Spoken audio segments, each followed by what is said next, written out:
নমস্কাৰ আপোনালোক সকলোকে মোৰ চেনেলৰ আন এটি ভিডিঅ'লৈ স্বাগতম জনাইছোঁ। গতিকে আজিৰ ভিডিঅ'টো অলপ বেলেগ ধৰণৰ হ'ব। গতিকে আজি হৈছে 17 জুন। আজিৰ এই দিনটোতে অসমীয়া চলচ্চিত্ৰৰ জনক ৰূপকোঁৱৰ জ্যোতিপ্ৰসাদ আগৰৱালাদেৱৰ জন্ম হৈছিলে। তেখেতৰ এই বিশেষ দিনটোত আমি তেখেতক শ্ৰদ্ধাৰে সুঁৱৰিছোঁ আৰু জ্যোতিপ্ৰসাদ আগৰৱালাদেৱৰ সোঁৱৰণত এটি অলপমান গীত গাবলৈ চেষ্টা কৰিছোঁ। অলপমান তেখেতৰ গীত এটি সুঁৱৰিছোঁ, যদি ভুল হয় যাতে আপোনালোকে ক্ষমা কৰে। গতিকে আহক এতিয়া।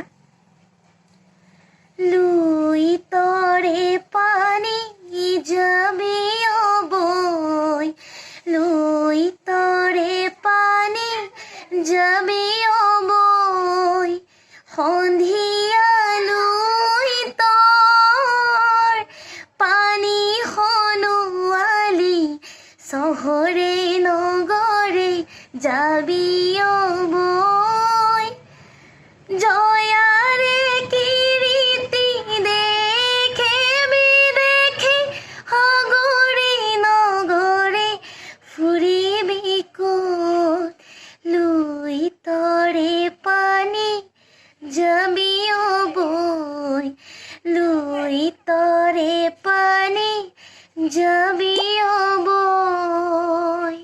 ধন্যবাদ।